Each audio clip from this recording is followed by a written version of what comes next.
పరలోకపు తండ్రి యేసుక్రీస్తు ప్రభువా, పరిశుద్ధాత్మ దేవుడా, మేమందరము ఈరోజు ఈ సమయంలో మీ వాక్యం విని ధ్యానించబోతుండగా పరిశుద్ధాత్మ సహవాసం కోరి సంఘముగా మొరపెడుతున్నాము.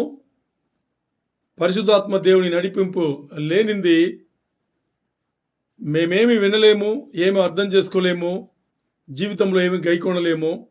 అందుకని వినబోయే వాక్యం ప్రతి మాట అది మీరు మాట్లాడిందే, యేసయ్యను కూర్చుందే, అది పరిశుద్ధాత్మ దేవుడు నడిపింపుతోనే మాకు అర్థమవుతుంది. అందుకని మేమందరము ఈరోజు ఈ వాక్యం వినబోతుండగా సాతాను, చీకటి, అంధకార శక్తులు అన్ని ప్రభావం అన్నిటిని కూడా యేసయ్య నామములో ఈ క్షణమే వెలగొట్టుచు ఉపదేశం మాకందరికీ అర్థమవ్వాలని, వినేవాళ్ళకు వినగలిగే చెవులు ఇవ్వాలని, మాట్లాడే నన్ను మీ బూరగా వాడుకోమని, మహిమ ఘనత ప్రభావం అన్ని మీగే ఆరోపిస్తూ యేసయ్య అతి పరిశుద్ధ నామములో అడిగి వేడుకుని పొందినాం తండ్రి, ఆమేన్. తండ్రి కుమారుని పంపెను. తండ్రి కుమారుని పంపెను. మీకు ఏం అర్థమైంది? తండ్రి కుమారుని పంపెను అంటే ఏం అర్థమైంది? చెప్పాలి టక్కని. తండ్రి యెహోవా దేవుడు కుమారుడిగా పంపారు అంతే కదా. ఏం అర్థమైంది? నేను చెప్పింది మీరు కొంచెం అలా చెప్పారు. ఏం అర్థమైంది దీంట్లో? దీన్ని ఎలా అర్థం చేసుకోవచ్చు?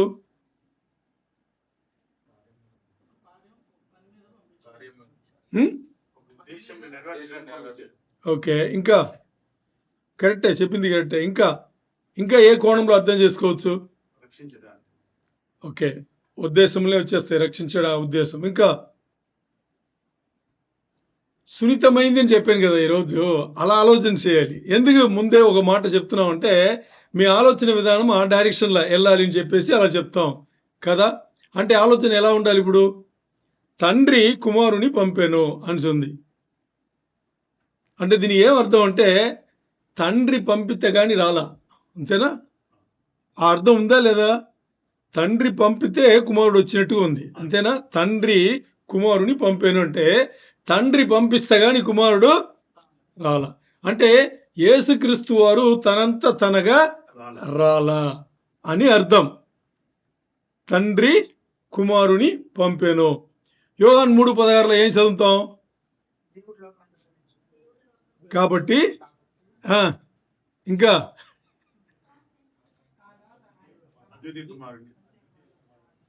కుమారుని గట్టిగా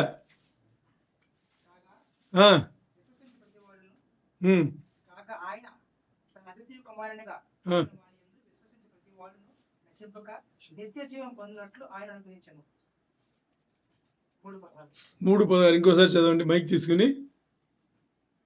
దేవుడు లోకం ఎంతో ప్రేమించాడు,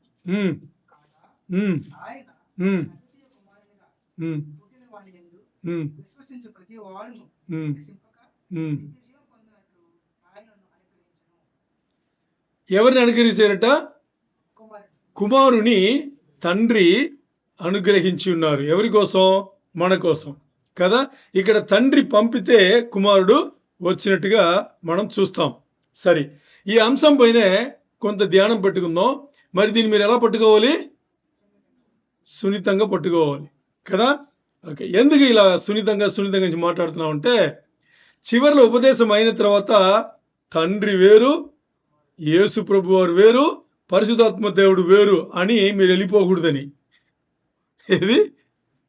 మీరు వెళ్ళిపోకూడదని అర్థమైందా? ఓకే, నేను ముందు ఒక కథ చెప్పా. ఆ కథ మీకు ఒకసారి గుర్తు చేసి మరి అంశముకి వెళ్దాం. కథ ఏంటంటే మన సంఘం కింద ఉండేటప్పుడు ఈ కథ, మీరు ఎంతమంది ఉన్నారో నాకు తెలియదు. ఒక నలుగురు సముద్రముకు ఆడుకోవడానికి వెళ్ళారు. 4 కుర్రోళ్ళు సముద్రముగా ఆడుకోవడానికి వెళ్ళారు. నలుగురు సముద్రం ఒడ్ల బట్టలు ఇప్పేసి లోపల దిగారు, నీళ్ళు దిగి ఒక 10-15 నిమిషాల్లో ఒక్కడు మాత్రం ఏడ్చుకుని వచ్చాడు. వస్తే అక్కడున్న ఇద్దరు అక్కడ కూర్చున్నారు. ఇద్దరు వీళ్ళు చూస్తూనే ఉన్నారు. నలుగురు వచ్చారు, ముగ్గురు లోపల ఉన్నారు. ఒక్కడు మాత్రం కాసేపు తర్వాత ఏడ్చుకొచ్చాడు. అప్పుడు ఇక్కడ కూర్చుని చూసిన వాళ్ళు నలుగురు కదా వెళ్ళారు, ఒక్కడు ఏడ్చుకొస్తున్నారని భయం వస్తుందా లేదా కదా? అప్పుడు ఏంట్రా మీరు నలుగురు వెళ్ళారు కదా, నువ్వు ఒక్కడు మాత్రం ఏడ్చుకునే వస్తున్నావు, ఏం జరిగింది అని చెప్పేసి కొంచెం సీరియస్గా అడిగారు టక్కని లేచి. అప్పుడు ఈ అబ్బాయి చెప్పాడు, నలుగురు వెళ్ళాం, వాళ్ళు ముగ్గురు ఒక్కటై నన్ను చిదకొట్టేశారు అంటాడు. ఏమన్నాడు? వెళ్ళింది నలుగురే, వాళ్ళు ముగ్గురు ఒకటై నన్ను చితకబారేశారు అని చెప్పాడు. వాడు చెప్పింది కరెక్టా?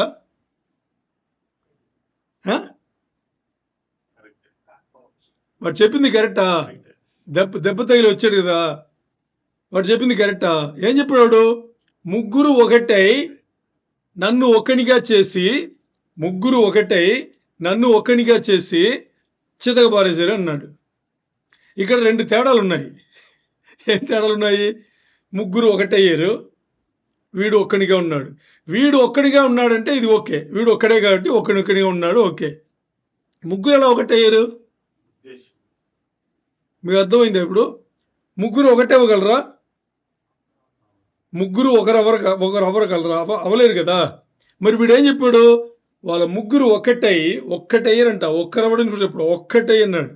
ముగ్గురు ఒకటై నన్ను ఒక్కనిగా చేసి చితకబారేశారని చెప్పేసి. వాడు చెప్పింది కరెక్టే. ఆ ముగ్గురు ఆకారం అంటారు కదా, అపియరెన్స్, ఆకారంలో ఒకటవలా, మరి అభిప్రాయంలో, ఐడియాలజీలో, ఉద్దేశంలో ఏమయ్యారు? ఒక్కటై. దేంట్లో ఒకటయ్యారు వాళ్ళు? వీని కొట్టాలని దీంట్లో ఒకటయ్యారు వాళ్ళు. అర్థమైందా? ఈ ముగ్గురి కూడా వీనిప్పుడు చితకబారేలరా. ఇప్పుడు మనకు కూడా అలాంటి అనుభవాలు ఉంటుంది. ఎక్కడో వెళ్తామో ఓ ఇద్దరు ముగ్గురు మనం ఏం చేస్తారు, డిస్టర్బ్ చేస్తూనే ఉంటారు. అప్పుడు ఇంకో 10 మంది ఏం చేస్తారు, 10 మంది కుర్రోళ్ళు ఏం చేస్తారు, వీళ్ళనా అని చెప్పేసి కొడతారన్నమాట. అంతా 10 మంది ఒక్క విషయంలో ఒకటి అవుతున్నారు. ఆ 10 మంది ఒక్క విషయంలో ఒకటి అవుతున్నారు. అర్థమైందా? ఈ కథ గుర్తుపెట్టుకుని మీరేం చేయాలి?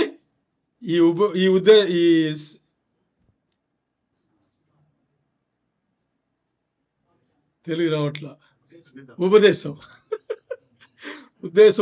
చెప్పేసి ఉపదేశంను మీరు దీన్ని గుర్తుపెట్టుకుని వినాలి. అర్థమైందా మీకు? సరే తీయండి.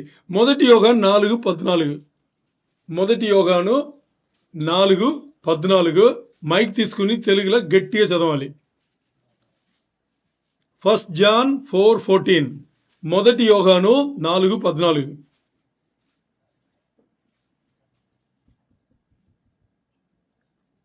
మొదటి యోహాను 4:14. యోహాను సువార్త కాదు, యోహాను పత్రిక.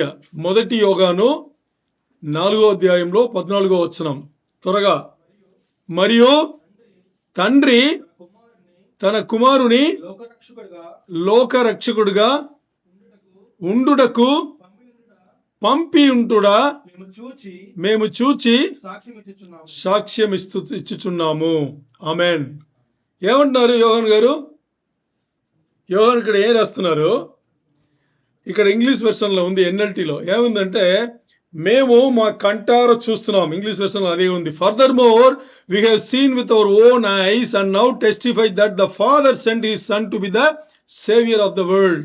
ఏమనుంది? మేము మా కంటార ఇప్పుడు చూస్తున్నాము, జరిగే విషయంలో అన్ని పెట్టుకుని తద్వారా మేము సాక్ష్యం ఇస్తున్నాము. ఏమని?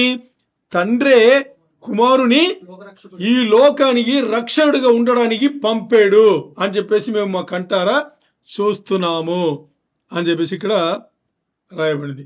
అంటే ఈ వచనం చదివేటప్పుడే, ఈ వచనం మనం ధ్యానం చేసేటప్పుడే ఒక మంచి తలం ఉంది. మనం ఏం తలంపు రావాలి అంటే, తండ్రి అప్రూవల్ లేకుండా, తండ్రి పెర్మిషన్ లేకుండా, తండ్రి ఓకే సరి అని చెప్పకుండా, తండ్రి అధికారం ఇవ్వకుండా, తండ్రి ఉద్దేశంలో లేకుండా, తండ్రి సపోర్ట్ లేకుండా యేసయ్య రాలా.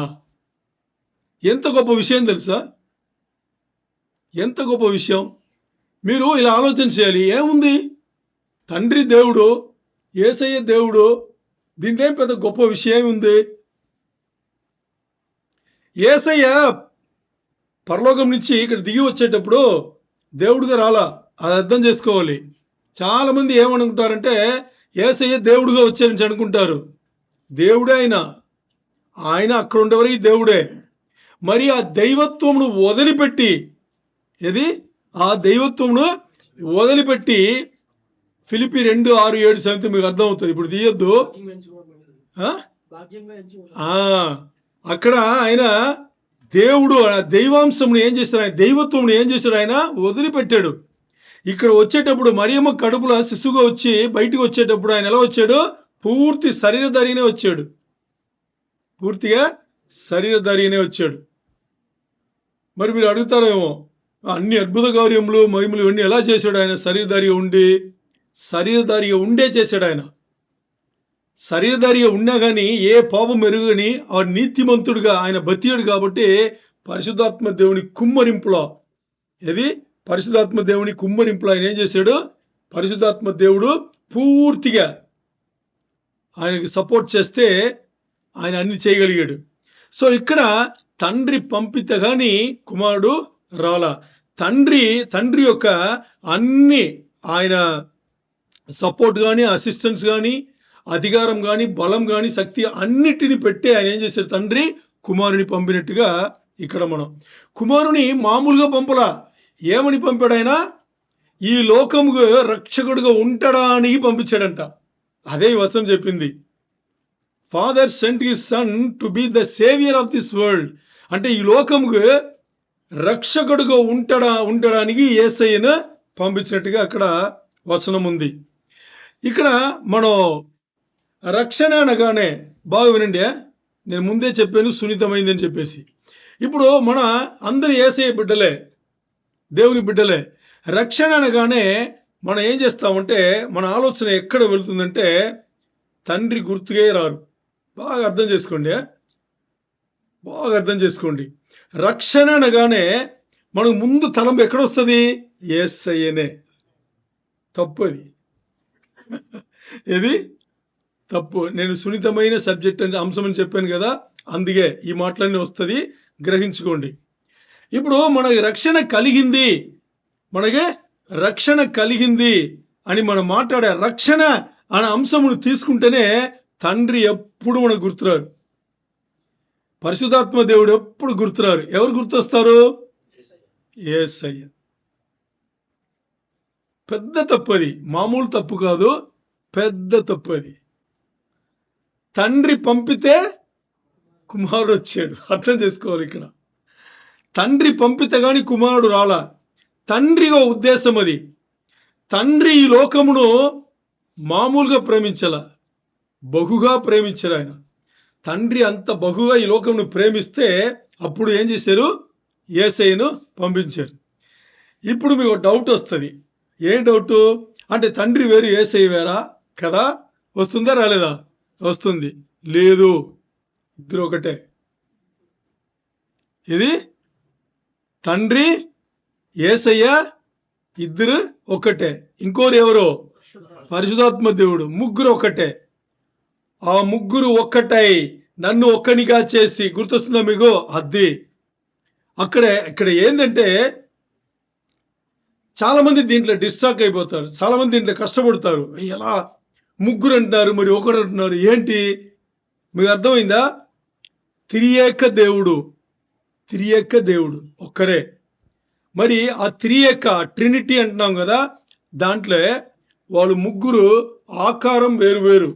ఆకారం అంటే మనలాగా అపిరెన్స్ ఉండదు, ఎందుకంటే దేవుడు ఆత్మస్వరూపి. అర్థమైందా? ముగ్గురు ఆ ముగ్గురు అన్నిట్లో ఒకటవుతారు. అర్థమైందా మీకు? అది త్రియేక దేవుడు. సరే, ఇప్పుడు రక్షణ అనగానే మనం ఏం చేస్తున్నాము అంటే ఎక్కువ మనం ఆలోచన చేసేది యేసయ్యను మాత్రమే. ఎక్కువ ఏంటి? 100% యేసయ్యను గురించి ఆలోచన చేస్తాం. పెద్ద తప్పు. అలా ఆలోచన చేయకూడదు. ఎందుకంటే ఆ రక్షణ యొక్క లోతుగా మనం వెళ్ళామనుకోండి, కొంచెం అర్థం చేసుకోవాలని రక్షణ సంబంధించిన ఆ అంశంలో లోతుగా మీరు వెళితే అప్పుడు మనకు అర్థమవుతుంది. అప్పుడు అర్థమవుతుంది. జగత్పునాది వేయబడక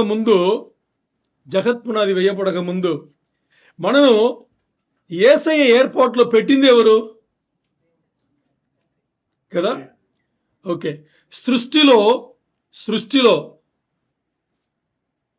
సృష్టి ఎవరిది అనుకున్నారు?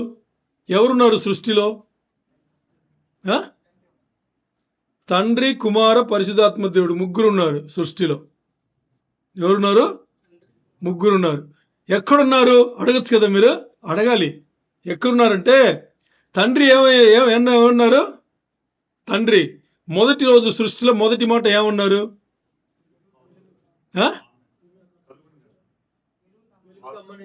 వెలుగు కమ్మని పలుగగా అని చూనిందా? అంటే భూమి సృష్టి జరిగిపోయిన తర్వాత వెలుగు కమ్మని పలుగగా అని ఉంది కదా. వెలుగు కమ్మని పలుగగా అని పలిగింది ఎవరు? తండ్రి కదా. మరి వెలుగు అక్కడ ఎలాగొచ్చింది? వెలుగు ఎలా వచ్చింది? ఎలా ఆలోచన చేశారా? వెలుగు కమ్మని పలుగగా పలిగింది తండ్రి. ఓకే.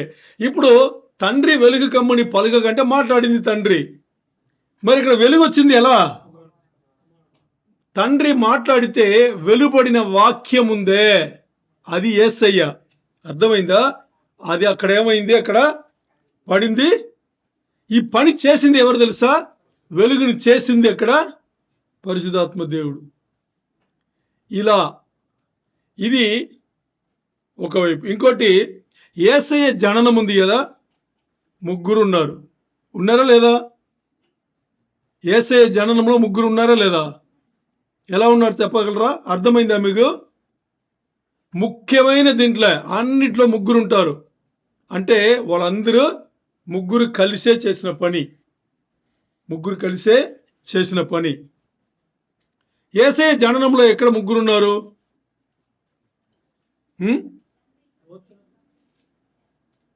తండ్రి దగ్గర నుంచి వచ్చింది దూత. మరి తండ్రి వెలుగు మరియమ్మను కమ్మింది. అర్థమైందా? తండ్రి వెలుగు అది కమ్మింది కాబట్టి రోపల పడింది యేసయ్య. మరియమ్మ కడుపు రోపల పడింది యేసయ్య. ఈ పని చేసింది ఎవరు? పరిశుద్ధాత్మ దేవుడు. మీకు అర్థమైందా? అలాగే మరణంలో పునరుద్ధానంలో ఎలా? మరణంలో తండ్రి ముఖం తిప్పుకున్నాడు. మరణించింది యేసయ్య. మరి ఆ చివరి ఊపిరి బయటికి వెళ్ళిపోయింది కదా, పరిశుద్ధాత్మ దేవుడి పనిని చేపించాడు.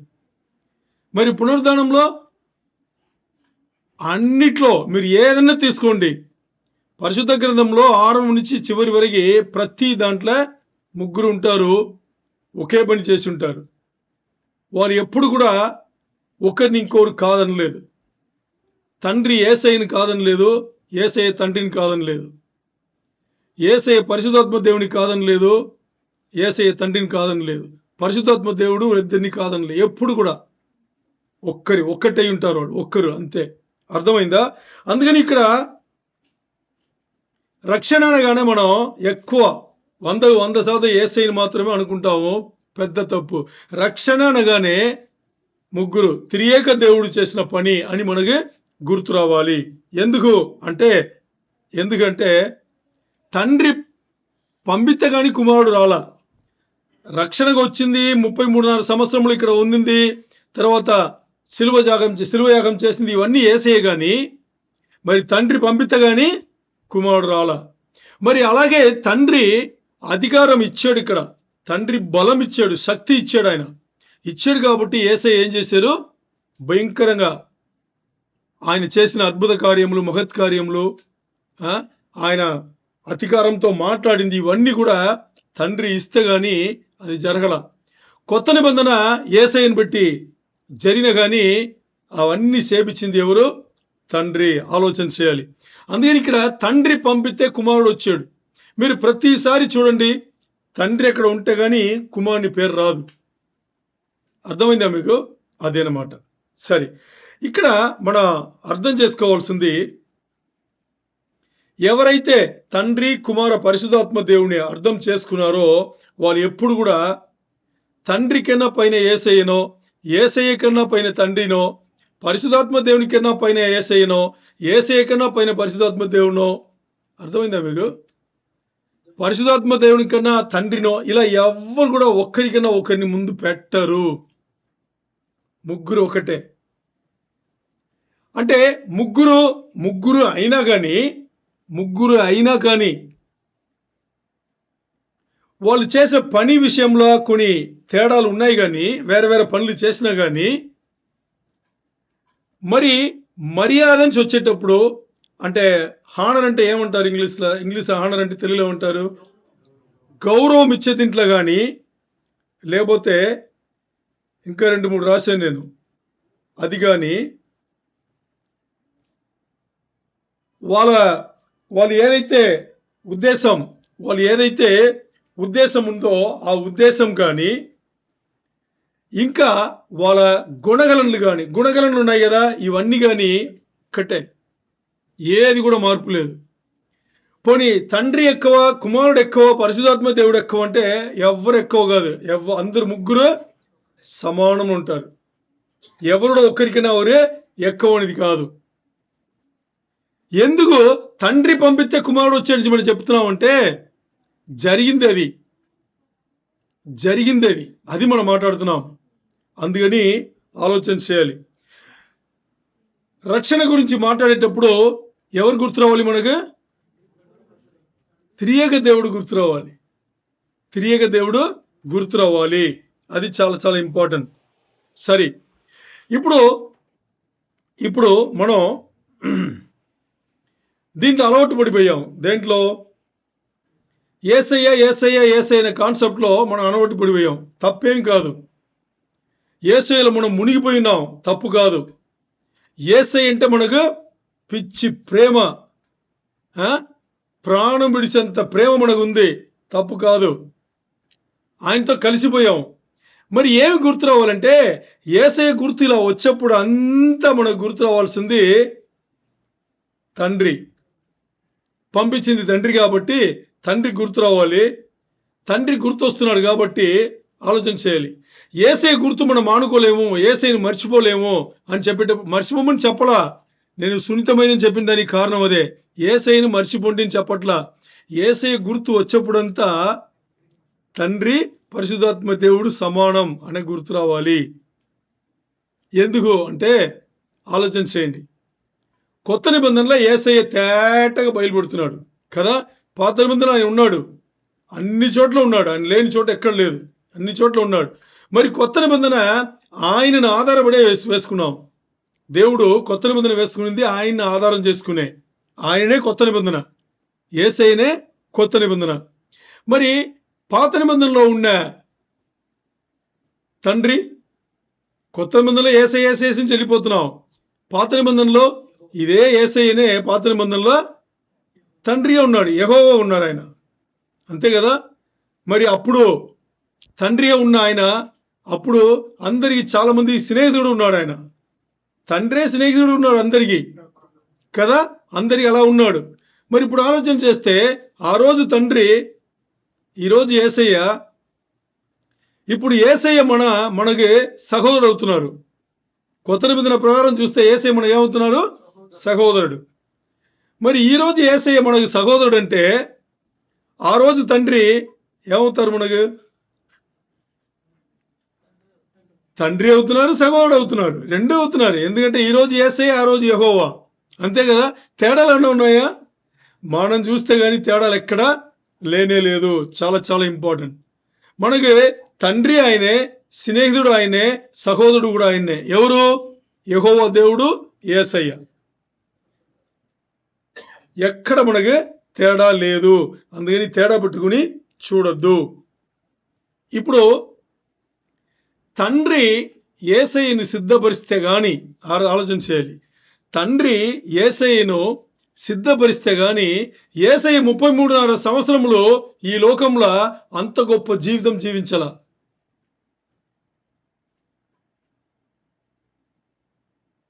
శరీరధారినే కదా వచ్చారు ఆయన, కదా, శరీరధారినే వచ్చారు.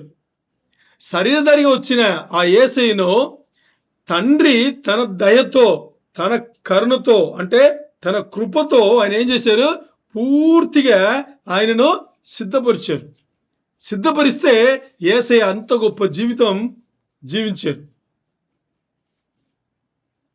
అంటే యేసయ్య అని విడిగా ఏమి లేదా అంటే ఎందుకు లేదు?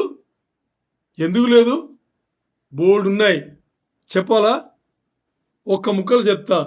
ఈరోజు మనం ఏదైతే చేస్తున్నామో అదేం ఆయన చేయలేదే. శరీరధారినే వచ్చాడు ఆయన. యేసు ఎలా వచ్చాడు? నీలాగా నాలాగా ఒక అమ్మ గడుపులో పుట్టే వచ్చాడు ఆయన. మరి ఆయన ఏం చేశాడు? మీలాగా నాలాగా జీవించాడా?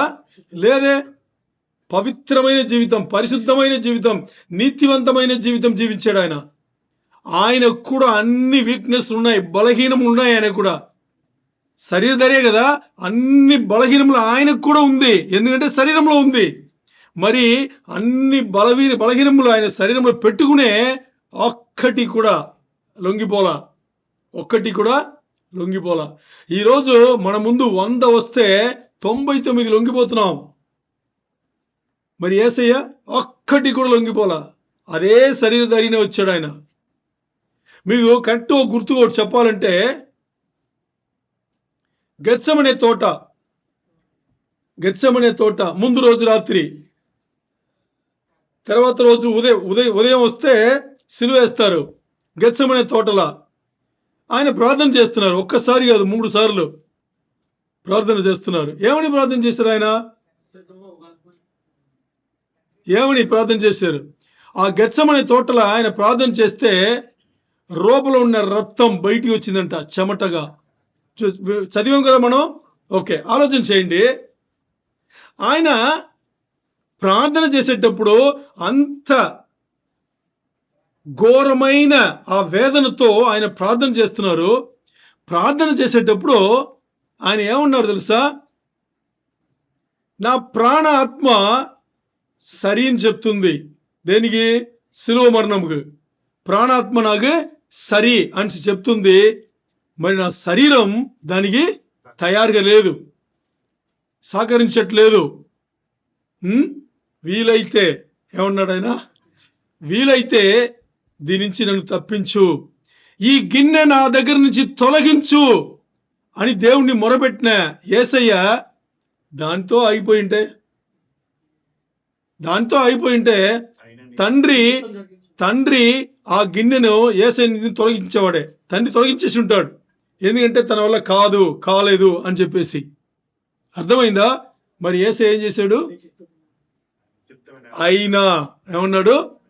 అయినా నీ చిత్తమే నెరవేరును కాక అని ఒక మాట పలిగాడు. కాబట్టి తండ్రి ఏం చేశారు? సరే, ఇప్పుడు చూడండి, ఇది ఎందుకు తీసుకున్నాము? నీ చిత్తమే నెరవేరును కాక అని యేసయ్య ఎందుకు చెప్పాడు? అక్కడ ఎందుకు చెప్పాడు? తండ్రి పంపిస్తే గాని యేసయ్య రాలా. తండ్రి చిత్తం అది. ఏది తండ్రి చిత్తం? యేసయ్యను ఈ లోక రక్షకుడుగా పెట్టడానికి తండ్రి చిత్తం అది. ఆ చిత్తంతోనే పంపించాడు. ఆ చిత్తం నెరవేర్చడానికే యేసయ్య వచ్చాడు. ఆ చిత్తం నెరవేర్చడానికి గెత్సెమనే తోటలో ఆయన ఏం చేశాడు? ప్రార్థన అలా చేశాడు. నాకు శరీరం బలహీనంగా ఉంది, వీలైతే దీన్ని తొలగించేయి నా దగ్గర నుంచి, అయినా నీ చిత్తమే నెరవేరును కాక అని చెప్తే అక్కడ ఏమైంది? రక్షణ కలిగింది.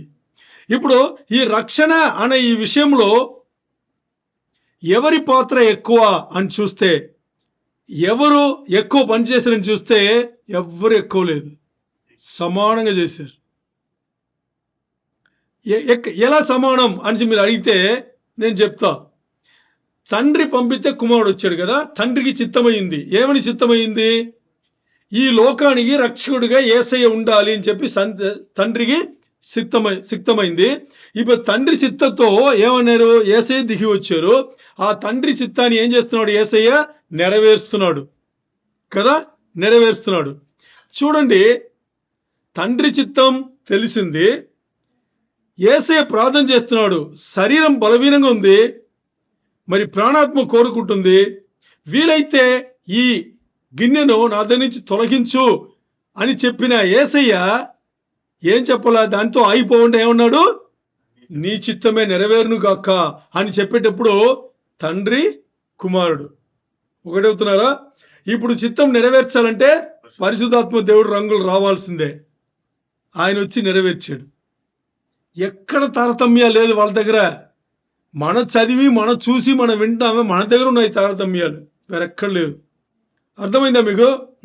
అది ఇక్కడ తండ్రి పంపాడు అనే ఈ అంశమును కొంచెం తలపోసుకుంటే భయంకరంగా ఉంటుంది, తారతమ్యాలు లేకుండా ఉంటుంది. యాక్చువల్గా ఈ అంశం వచ్చేసి తారతమ్యాల గురించి మాట్లాడేది. మరి తండ్రి పంపితే యేసయ్య తన ఇష్టానికి రాలేదా? నీ చిత్తం నెరవేరును గాక అంటే దానికి అర్థం ఏంటి? ఇష్టపడే వచ్చినట్టు, ఇష్టపడినట్టే, అంతే కదా, ఇష్టపడినట్టే. అది మనం ఆలోచన చేయాలి. ఎందుకంటేప్పుడు యేసయ్య 33.5 సంవత్సరములు ఈ లోకంలో జీవించిన జీవితములు చూస్తే మీకు చాలా ఆశ్చర్యంగా అనిపిస్తుంది. ప్రతిసారి తండ్రి చిత్తం ఎరిగి ఎరిగి ఎరిగి ఎరిగి ఎరిగే ఆయన అన్ని పనులు చేశాడు.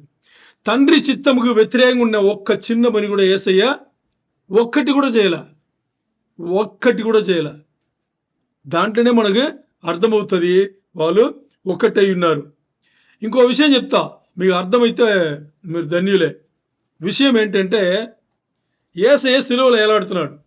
యేసయ్య సిలువ పైన వేలాడుతున్నాడు. బాగా అర్థం చేసుకోండి, చాలా లోతైన విషయం, అర్థం చేసుకోండి. యేసయ్య సిలువ పైన వేలాడుతున్నాడు. ఇప్పుడు రక్షణ జరుగుతుంది. ఇక్కడ రక్షణ ఇప్పుడు జరగబోతుంది కదా. యేసయ్య సిలువలో ఉన్నాడు అన్నమాట. ఇప్పుడు ఏమైంది? సిలువలో ఆయన మరణించాలి కదా. తండ్రి, కుమారుడు, పరిశుద్ధాత్మ దేవుడు ముగ్గురు సమానం కదా. యేసయ్య సిలువలో మరణిస్తే ఎవరు మరణించినట్టు? తండ్రి కూడా మరణించినట్టు, పరిశుద్ధాత్మ దేవుడు మరణించినట్టు, ముగ్గురు ఒకటే కదా. సరే, ఇప్పుడు చూడండి ఇక్కడ ఎలా జరుగుతుందని చూద్దాం. యేసయ్య సిలువలో మరణించబోతున్నారు, ఇంకా జరగల. రక్తం అన్ని నీరుగా కారిపోయింది, మొత్తానికి పోయింది, దాహం వేసింది, వాళ్ళేదో వినిగరిచ్చారు కదా. ఇవన్నీ అక్కడ జరుగుతుంటే చివరిలో యేసయ్య ప్రాణం వదిలింది దేనికోసం? చివరిలో యేసయ్య ఎందువల్ల ప్రాణం వదిలాడు? ఆయన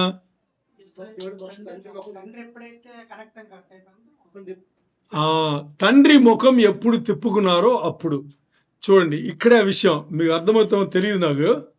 ఇక్కడ విషయం ఏంటంటే తండ్రికి స్వేచ్ఛ ఉంది, యేసయ్యకు స్వేచ్ఛ ఉంది, పరిశుద్ధాత్మ దేవునికి స్వేచ్ఛ ఉంది కదా. ఇక్కడ యేసుక్రీస్తు ప్రభువారు ప్రాణం వదలడానికి సిద్ధపడి ఉన్నారు, తండ్రి ప్రాణం తీయడానికి సిద్ధపడి ఉన్నారు, పరిశుద్ధాత్మ దేవుడు ఈ పని చేయడానికి సిద్ధంగా ఉన్నారు కదా. సరే, ఇప్పుడు తండ్రి మొహం తిప్పితే గాని యేసయ్య శరీరం నుంచి ప్రాణం పోదు కరెక్టా కదా. సరే, ఇప్పుడు తండ్రి ముఖం తిప్పుకునే దాంట్లో తండ్రి ప్రేమ చూపించినట్లా బాగా అర్థం చేసుకోవాలి. తండ్రి ముఖం తిప్పుకున్నాడు, తండ్రి ముఖం తిప్పుకునే దాంట్లో యేసయ్య పట్ల ప్రేమ చూపించినట్లా లేదు, ఆయన సిద్ధం ఎలాగైనా నెరవేర్చని ఒకలాగా పవర్ఫుల్గా ఫోర్స్గా ఆయన చేసిన పనే.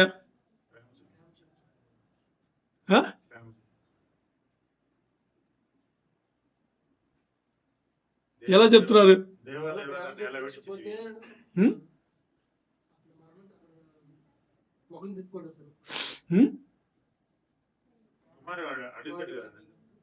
చెప్పండి, చూడండి. ఇప్పుడు దేవా దేవా నన్ను ఎలా విడిచితివి అంటే అక్కడ ఏమైంది? యేసయ్యకి ఇష్టం లేదన్నమాట. ఇప్పుడు తండ్రి ఒక పని చేసేటప్పుడు యేసయ్య ఇష్టం లేకుండా ఉండకూడదు కదా. మరి అక్కడ ప్రేమ అయిందా, లేదంటే ఏమైంది? అక్కడ ఫోర్స్ అయిందా? ఫోర్స్ అయింది. ఇక్కడ ప్రేమలాగా అవుతుంది. తండ్రిని ఎలా విడిచితివి అని చెప్పేటప్పుడు చెప్పండి. ఓకే, ఇప్పుడు ఒక విషయం, దీని ముందు కూడా ఇదే మన సంఘంలోనే ఒక ఉపదేశంలో వచ్చింది. స్వేచ్ఛ అంటే ఏమనుకున్నారు మీరు చెప్పండి? ఫ్రీడమ్ అంటున్నాం కదా. స్వేచ్ఛ అంటే ఏమనుకున్నారు? నాకు నచ్చింది నేను నచ్చినట్టుగా చేసేది ఫ్రీడమ్ అని మీరు అనుకుంటారు. ఫ్రీడమ్ అనేది అది మాత్రం కాదు. నాకు నచ్చింది నేను నచ్చినట్టుగా చేసినా నాకు ఫ్రీడమ్ ఉంది. నాకు నచ్చనట్టుగా చేసేది కూడా నాకు ఫ్రీడమే. అర్థమైందా? రెండిట్లో వస్తుంది. ఇక్కడ తండ్రి ఏం చేశారంటే నిజంగా ప్రేమనే చూపించారు. ఎవరి పట్ల? కుమారుని పట్ల ప్రేమ చూపించారు. ఎలా ప్రేమ చూపించారు చెప్పండి? ఎలా ప్రేమ చూపించారు? ఇప్పుడు మొత్తాన్ని ఏమి జరగాలి? రక్షణ, లోకముకి రక్షణ రావాలి. లోకముకి రక్షణ రావాలి. ఇప్పుడు తండ్రి సిద్ధపడే ముందే పంపించారు. యేసయ్యను పంపించింది తండ్రికి ఓకే. యేసయ్య ఇక్కడ పుట్టి శరీరధారిగా వచ్చింది కూడా ఆయన కూడా సిద్ధమే. దేని? సిలువ యాగానికి ఆయన కూడా సిద్ధమే. ఈ పని చేయడానికి పరిశుద్ధాత్మ దేవుడు సిద్ధంగానే ఉన్నారు. మరి ఇప్పుడు చూడండి, తండ్రి ఏం చేశారంటే అన్ని కార్యక్రమములు అన్ని అయిపోయింది, సమయం వచ్చింది. ఇప్పుడు తండ్రి శరీరధారి అయిన యేసయ్య పైనే పాపం మోపట్టేప్పుడు బాగా అర్థం చేసుకోవాలి. శరీరధారి అయిన దేవుడు కాదు, శరీరధారి అయిన యేసయ్య పైన పాపములు మోపాలి. ఎందుకు పాపములు మోపాలి? సృష్టి పాప భారములు అన్ని కూడా యేసయ్య పైన మోపితే గాని సృష్టికి రక్షణ లేదు కదా. ఇప్పుడు ఈ పని జరగాల వద్దా? జరగాలి. జరిగించేది ఎవరి పని? తండ్రి పని. ఇది ఎవరి పైన జరిగించాలి? యేసయ్య పైన. ఎవరు జరిగిస్తారు? పరిశుద్ధాత్మ దేవుడు. ఇప్పుడు ఈ పని జరిగించేటప్పుడు పవిత్రుడైన తండ్రి శరీరధారిగా ఉండే యేసయ్య పైన ఈ లోక పాపములన్నీ మోపెట్టేప్పుడు ఆ పాపమును చూడలేడు. ఎందుకంటే తండ్రి పరిశుద్ధుడు, పవిత్రుడు, హోలీ ఆఫ్ ద హోలీస్.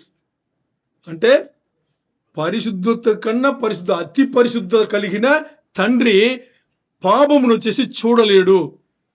అందుకని తండ్రి అక్కడ ఆ ఉద్దేశం వచ్చేసి నెరవేర్పు రావాలంటే తండ్రి ఏం చేయాలి? కనెక్షన్ కట్ చేయాలి. కనెక్షన్ ఏం చేయాలి? కట్ చేయాలి. ఎవరిపైన? కుమారుని పైన. కుమారుడు ఎవరు? శరీరధారి అయిన యేసయ్య.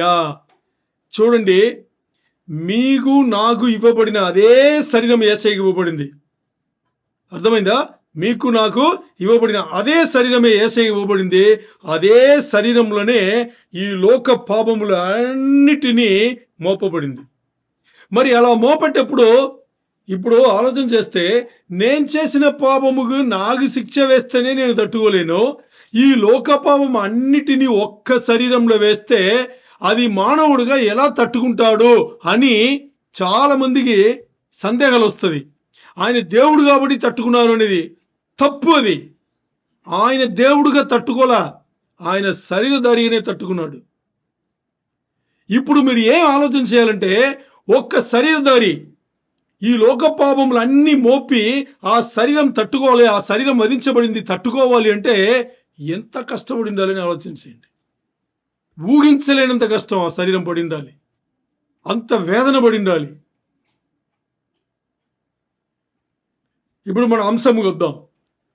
ఇక్కడ తండ్రి పాపములను చూడలేడు కాబట్టి ఆయన ఏం చేశాడు? కనెక్షన్ కట్ అయింది. సరే, ఇప్పుడు చూద్దాం. శిలువ మరణం అయిపోయిన వెంటనే శరీరం అక్కడే ఉంది. శిలువలే కదా ఉంది, శరీరం శిలువలో ఉంది. తర్వాత దించుతారు. మరి ప్రాణాత్మ ఎక్కడ వెళ్ళింది?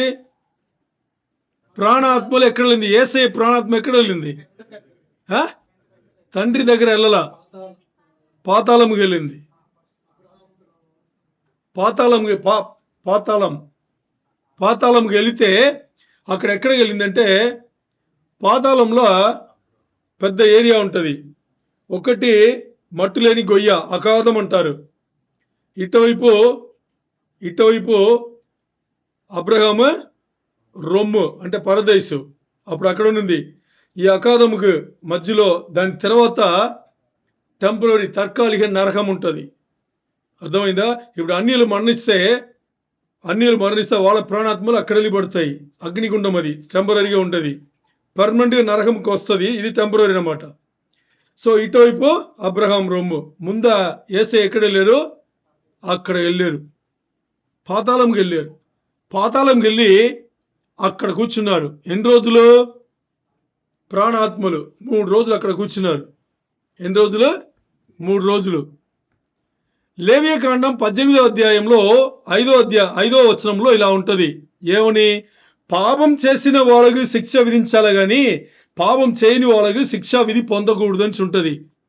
ఇప్పుడు తండ్రి అక్కడ చూస్తున్నారు. ఎక్కడి నుంచి? తండ్రి ఆయన స్థలం నుంచి చూస్తున్నారు. పాతాళం చూస్తున్నారు. ఏమని చూస్తున్నారు? యేసయ్య ప్రాణాత్మలు ఎక్కడ ఉండాలి? ఆయన నీతిమంతుడు, పవిత్రుడు, ఏ పాపం చేయలేదు. ఆయన ప్రాణాత్మ ఎక్కడ ఉండాలి? పాతాళముకు వెళ్ళకూడదు కదా. అక్కడ పాతాళముకు వెళ్ళి అక్కడ ఉంటే తండ్రి చూసి ఏం చేస్తున్నారు? ఈ ప్రాణాత్మ ఉండాల్సింది అక్కడ కాదు. ఎక్కడ కాదు? పాతాళంలో కాదు. ఈ 3 రోజుల్లో యేసయ్య అక్కడ అబ్రహాం రొమ్ములో అప్పుడు ఉన్న వాళ్ళందరికీ సువార్త చెప్తున్నారు. ఏమని చెప్తున్నారు? స్వర్గం నరకం అంటే పరలోకం మునుగుని ఈ లోకం అన్ని లోకానికి తాళపు చెవులు ఇప్పుడు నాకు ఇవ్వబడింది. ఎందుకు? నేను లోకమును గెలిచాను. శరీరధారిగా వచ్చి లోకమును గెలిచాను, దేవుడిగా వచ్చి కాదు. శరీరధారిగా వచ్చి లోకం గెలిచాను, తాళపు చెవులని నా దగ్గర ఉన్నాయి అని చెప్పేసి ఇప్పుడు 3 రోజులు అయింది. తండ్రి చూశాడు. తండ్రి ఏమన్నారు? ఆ ఆత్మ అక్కడ ఉండాల్సింది కాదు. ఏది? యేసయ్య ప్రాణాత్మ అక్కడ ఉండకూడదని చెప్పేసి ఆయన తండ్రి దగ్గర రప్పిస్తే యేసయ్య ఏం చేశారు? ఆ అబ్రహాం రొమ్ములో ఉండే అంతమందిని, పరిశుద్ధులు అంతమందిని శర్రగా పట్టుకెళ్ళి పరదేశం తీసుకెళ్ళి ఎక్కడ తీసుకెళ్లారు? పరలోకముకి తీసుకెళ్లారు. దేవుడి దగ్గర పెట్టారు. అయిపోయిందా? సరే, ఇది ఇక్కడ మనం ఏం మాట్లాడుతున్నాము? సిలువలో యేసయ్య వేలాడుతున్నారు, ఇంకా మరణించలేదు, ప్రాణం పోలేదు. ఇప్పుడు తండ్రి చూస్తున్నారు. ఇప్పుడు పాపములు యేసయ్య ఒక్క శరీరం పోయినే లోక పాపములు అన్ని మోపితే గాని లోకముకి రక్షణ లేదు. దానికోసమే దేవుని చిత్తం అదే అయి ఉన్నది. లోకముకి రక్షణ రావాలంటే యేసయ్య పైన అంటే ఎవరో ఒకరిపైన పరిశుద్ధమైన ఒక శరీరం కావాలి, పాపమే ఎరుగని ఒక వ్యక్తి కావాలి. ఆ వ్యక్తి రక్తం చిందాల్సిందే కదా. అది ఇప్పుడు యేసయ్య వచ్చారన్నమాట. మరి ఇక్కడ తండ్రి చూపించిన ప్రేమ ఎలాగంటే, ఇప్పుడు తండ్రి ఈ ఒక్క శరీరం ఎలా తట్టుకుంటది అని ఆ పని ఆపేసి ఉంటే అర్థమైందా మీకు? తండ్రి చూపించిన ప్రేమ ఏంటని మీకు అర్థమైందా? ఆ ఒక్క శరీరం పైనే ఏమవ్వాలి? పాపములు, లోక పాపములు అన్ని మోప పడాల్సిందే. అదే ఆయన చూపించిన ప్రేమ. చాలా మంది తేడా అనుకుంటారు. లోక పాపములు అన్ని ఒక మానవుడు ఎలా తట్టుకుంటాడు? వేరే దారి లేదు, తట్టుకోవాల్సిందే. ఎవరో ఒకరు తట్టుకోవాల్సిందే. అక్కడ తండ్రి చూపించిన ప్రేమ, ఆ మరణం అనే యాతన ఉందే, ఆ పాపములు మోపెట్టేప్పుడు పడే యాతన ఉందే, ఆ యాతన మామూలు యాతన కాదు. అది ఎవరు చేశారు? యేసయ్య. మరి ఈ పని అన్ని చేపించేది పరిశుద్ధాత్మ దేవుడు. ఇది ఇలా ఈ ముగ్గురు ఇలా ఒక్కరయ్యి ఆ పని చేశారు. ఇక్కడ యేసయ్యని గురించి ప్రతి తలము మనకు వచ్చేప్పుడంతా గట్టిగా వినండి. యేసయ్యని గురించి ప్రతి తలము మనకు వచ్చేప్పుడంతా ఇంకా ఎవరి తలము రావాలి? తండ్రి, పరిశుద్ధాత్మ దేవుడు. ఎందుకంటే ముగ్గురు తండ్రి పెద్ద ఆయన, అందుకని ఇక్కడ ఉన్నారు. కుమారుడు తక్కువ వయసు, ఇక్కడున్నారు, పరిశుద్ధాత్మ దేవుడు ఏంటి అలా వచ్చి వెళ్ళాయనే కదా అని అడ్రస్లు అలా ఏమి లేవు. తండ్రి, కుమారుడు, పరిశుద్ధాత్మ దేవుడు. తండ్రి, పరిశుద్ధాత్మ దేవుడు, కుమారుడు, కుమారుడు, తండ్రి, పరిశుద్ధ, అందరూ ఒకటే, ముగ్గురు ఒకటే. అది అర్థం చేసుకోవాలి. చూడండి, ఐసయా 53:10 తీయండి. ఐసయా 53:10. ఐసయా 53:10.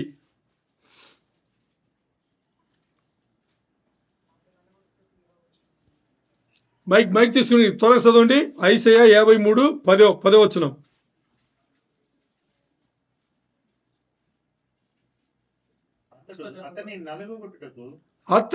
అతని నలుగగొట్టుటకు యెహోవాకు అర్థమైందా మీకు? ఎవరిని? యేసయ్యను నలగొట్టడానికి యెహోవాకు ఇష్టమాయను. ఇష్టం అంటే ఏంటి? అక్కడ ఆయన లోక రక్షణ పైన ప్రేమ చూపిస్తున్నాడు. ఈ లోకముకు రక్షకుడుగా ఉండడానికే యేసయ్యను పంపించాడు ఆయన. ఇంకా ఆయన అతనికి వ్యాధి కలుగ చేశాను. అతడు తన్ను తానే అపరాధ పరిహారార్థ బలి చేయగా అతని సంతానము చూచును. ఇక్కడ తండ్రి, కుమార, పరిశుద్ధాత్మ దేవుడు ముగ్గురు కలిపి చేసిన ఆ పని గొప్ప పని, మామూలు పని కాదు, గొప్ప పని. సరే, ఇప్పుడు ఇలా జరిగింది కదా, వాళ్ళ ఉద్దేశాలు ఇవన్నీ మనం చూస్తే, గుణగణాలు అన్ని చూస్తే ఇలా జరిగింది కదా. మరి కాస్త మనం యేసయ్య ఈ లోకంలో ఎలాంటి జీవితం జీవించారు అని ఒక ఉదాహరణ చూసుకుందాం. ఒకే ఒక ఉదాహరణ చూసుకుందాం. సరేనా? సరే, తీయండి మత్తయి 11:25. మత్తయి 11:25.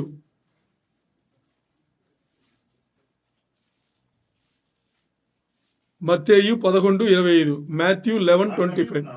ఆ సమయమున యేసు చెప్పినది ఏమనగా, తండ్రి, ఆకాశమునకును భూమికి నీ ప్రభువా, నీవు జ్ఞానులకును వివేకులకును ఈ సంగతులను మరుగు చేసి పసిబాలులకు బయలుపరుచున్నావని నిన్ను స్తుతించుచున్నాను. ఆమేన్. మీరు ఇప్పుడు నేను మాట్లాడుతున్నాను కదా, ఎవరితో మాట్లాడుతున్నా? నేను మాట్లాడుతున్నాను. ఇప్పుడు ఉపదేశం నేను మాట్లాడుతున్నాను. ఎవరితో మాట్లాడుతున్నా? మీతో మాట్లాడుతున్నా. మీరు ఉన్నారు కదా వినడానికి, ఇంతమంది ఉన్నారు. ఇప్పుడు నేనైనా అడిగితే మీరేం చెప్తారు? దానికి సమాధానం నాకు చెప్తారు. ఎవరితో చెప్తారు? నాకు చెప్తారు. ఇప్పుడు ఒకరు మాట్లాడాలంటే ఇంకొకరు కావాలి కదా. ఒకరు మాట్లాడాలంటే ఇంకొకరు కావాలి, అంతే కదా. మరి ఇక్కడ చూస్తే యేసయ్య అక్కడ ఎవరు ఉండరు. అది తెలుసా మీకు? మీరు దాని ముందు కొన్ని వచనాలు చదవండి. యేసయ్య చెప్పినది ఏమనగా అని చెప్పారు కదా. ఎవరితో చెప్తున్నారు?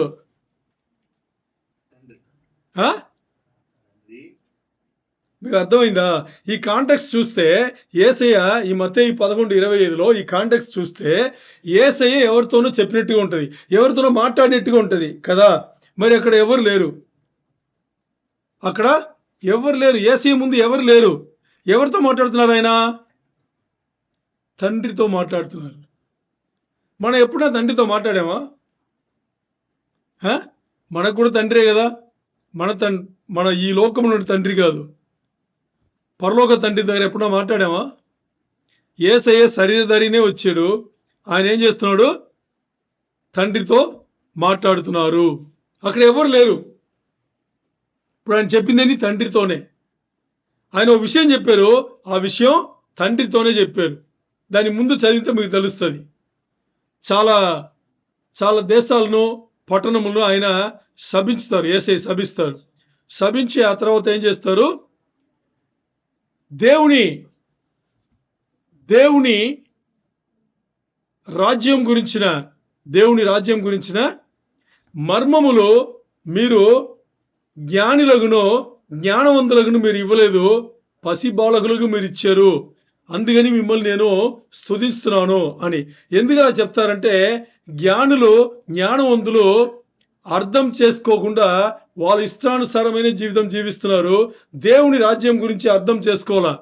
ఇది భూమి పునాది వేయబడక ముందు వేసిన దాని నుంచి ఇది మర్మముగానే ఉంది, ఎందుకు అని మర్మముగానే ఉంది అని మీరు పసిబాలకులు ఏం చేశారు, దీన్ని తెలియచేశారు అని చెప్పేసి యేసయ్య స్తుతులు చెల్లించినట్టుగా, తండ్రి స్తుతులు చెల్లించినట్టుగా అక్కడ ఈ వచనం చెప్పబడింది కదా.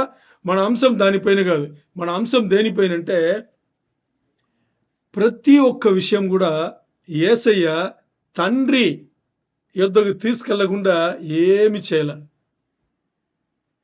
ప్రతి ఒక్క విషయం కూడా ఇక్కడ ఆయన స్తుతిస్తున్నాడు, దాన్ని కూడా నోరిప్పి స్తుతిస్తున్నాడు. ఎలా స్తుతిస్తున్నాడు తెలుసా? తండ్రి ముందు నిలబడినట్టుగా ఆయన మాట్లాడుతున్నాడు. అంటే తండ్రితో యేసయ్యకి సహవాసం ఎలా ఉండింది చూసారా? అర్థమైందా? ఇప్పుడు నేను మీతో మాట్లాడినట్టు, మీరు నాతో మాట్లాడినట్టు యేసయ్య తండ్రితో సహవాసం, అంత గొప్ప సహవాసం పెట్టుకున్నాడు. చూడండి, యేసయ్య ఎంత గొప్ప వ్యక్తిని మనకు తెలుసు కదా. ఒక గొప్ప ఉద్దేశం కలిగి ఆయన వచ్చాడు.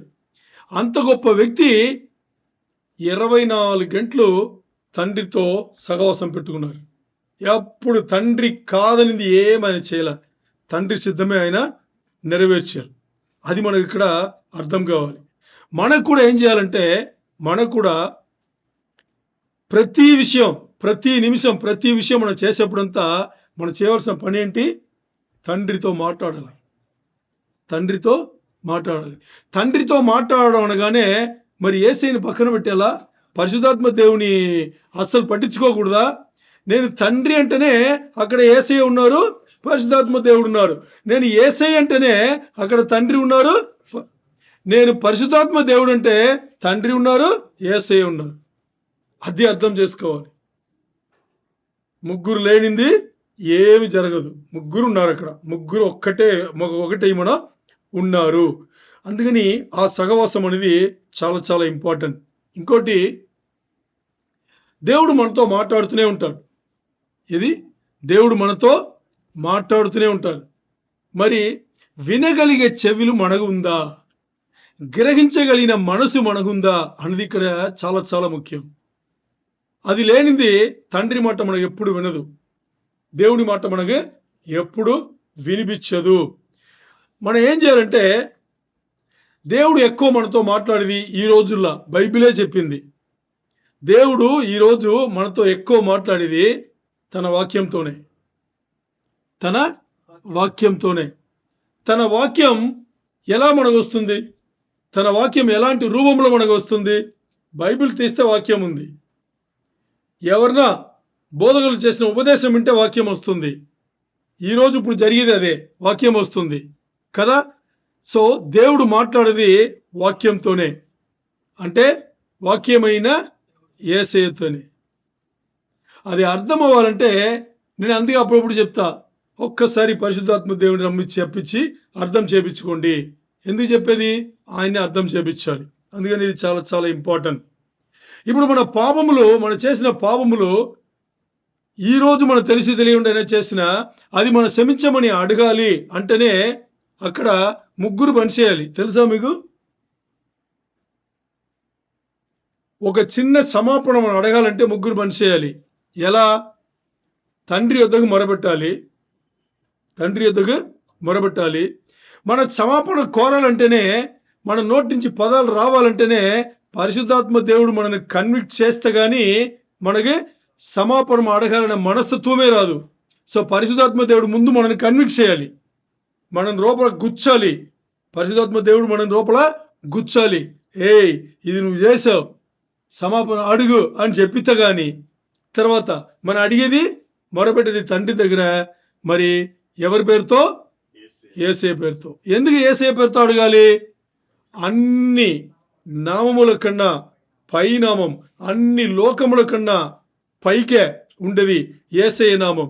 అందుకని ఆ యేసయ్య నామం ఉంటే గాని తండ్రి దగ్గర ఆమేనని చెప్పరు. యేసయ్య నామములో చెప్పేటప్పుడే అది యేసయ్యకి వెళ్తుంది. యేసయ్య అక్కడి నుంచి ఇంకా తండ్రి దగ్గర మొరబెడతాడు. తెలుసా మీకు? విజ్ఞాపన. తండ్రి యొద్దకు మొరబెట్టేది యేసయ్య. అది జరుగుతూనే ఉంటది. అందుకని ప్రతి దాంట్లో మనం చేయాల్సింది, ఇక్కడ మనం ఏం అర్థం చేసుకోవాలంటే, మన ఎప్పుడు దేవుని కలవాలన్నా తండ్రి, కుమార, పరిశుద్ధాత్మ దేవుని గురించే మీరు హోలీ స్పిరిట్ గాడ్ అనొచ్చు, ఆత్మ దేవుడా అనొచ్చు, ముగ్గురిని పిలిచినట్టే. యేసయ్యా అనొచ్చు, ముగ్గురిని పిలిచినట్టే. తండ్రి, ముగ్గురిని పిలిచినట్టే. వాళ్ళలో తేడా లేదు. మీరు పిలిచేటప్పుడు నేను తండ్రినే పిలిచాను, తేడా మీ దగ్గర ఉంది. మీరు తండ్రినే పిలిచినా ముగ్గురే ఉంటారు. అది స్ట్రాంగ్గా అర్థం చేసుకోవాలి. ఇది చూడండి, ఇది దేవుని రాజ్యంలో చాలా సంవత్సరం నుంచి మర్మముగా ఉంది. దేవుని రాజ్యమే ఈ సృష్టికి ఇంకా మర్మముగానే ఉంది.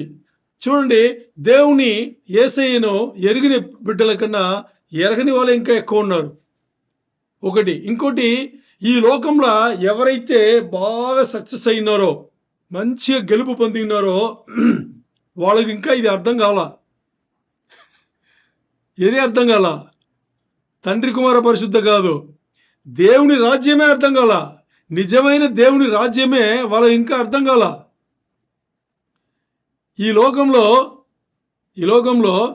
ఇశ్రాయేలీయుల కన్నా అతి బుద్ధిమంతులు ఎవరు లేరు, తెలుసా మీకు? లేరు. మీరు ఈ లోకంలో కనుక్కుంది, ఈ డిస్కవరీస్, ఇన్వెన్షన్స్ అన్ని మీరు చూసుకోండి. కొత్త కనిపెట్టారు కదా, ఇవన్నీ చూసుకోండి. ఓ ఇశ్రాయేలీయుడు అనుకుంటాడు, జ్యూ ఉంటాడు, క్రైస్తవుడు ఉంటాడు, వాడు జ్యూ అయి ఉంటాడు, ఇశ్రాయేలీయులు అయి ఉంటాడు. మరి ఈరోజు ఆ జ్ఞానవంతులకు, ఆ జ్ఞానులకు ఎవరికి ఇది అర్థం కాల. ఎందుకు అర్థం కాలేదంటే వాళ్ళ జ్ఞానం ఉంది కదా, వాళ్ళ తెలివి ఉంది కదా, అదే అడ్డొస్తుంది. దాన్ని పెట్టి ఆలోచన చేస్తున్నారు, వాళ్ళకి ఇది అర్థం కాల. మరి యేసయ్య తండ్రిని ఇక్కడ ఎందుకు స్తుతిస్తున్నాడు? ఇది పసి బాలకులకు మీరేం చేశారు? తేటవరిశారు. ఇప్పుడు ఆలోచన చేయండి, ఒక పెద్ద జ్ఞానికి ఇది అర్థం కాల, నీకు నాకు అర్థమైంది. నీకు నాకు దేవుని రాజ్యం అర్థమైంది. మరి వాళ్ళకెందుకు అర్థం కాల? అదే మర్మముగా ఉంచబడింది. దానికే యేసయ్య ఏం చెప్పారు?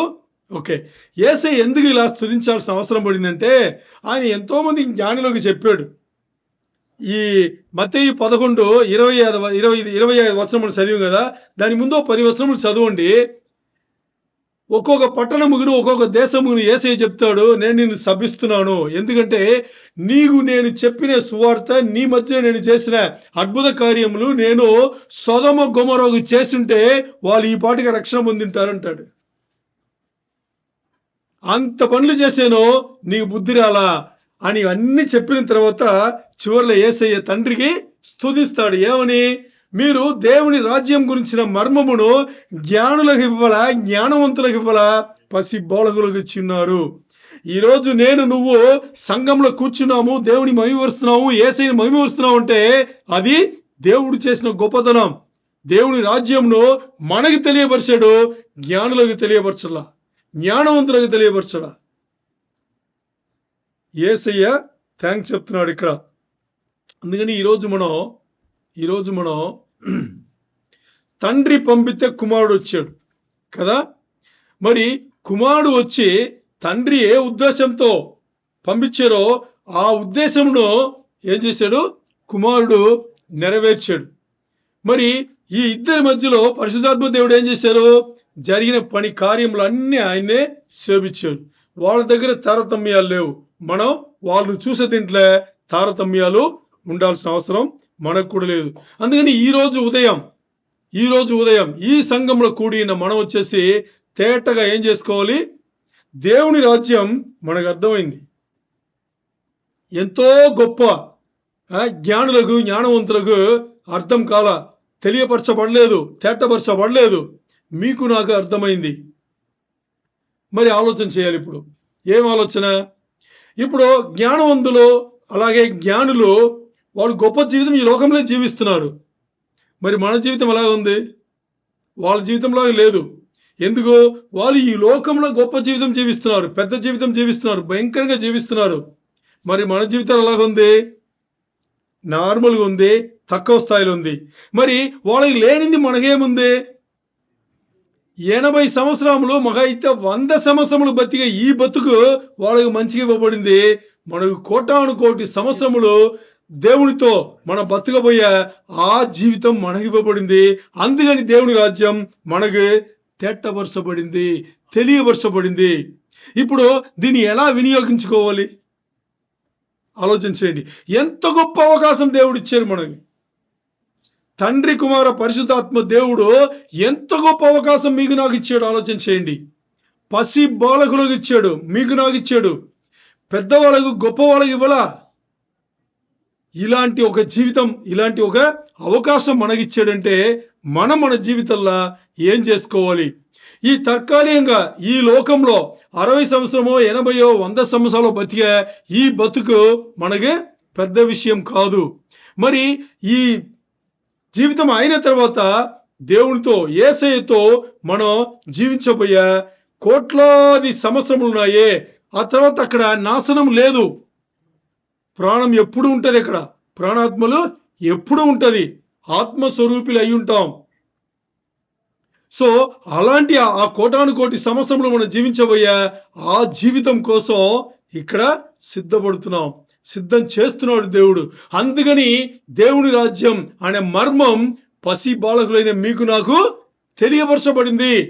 ఇప్పుడు ఈ అవకాశం ఎలా తీసుకుని ఎలా బతికాలనేది మీ చేతిలో, నా చేతిలో ఉంది. దేవునికే మహిమ కలుగును గాక.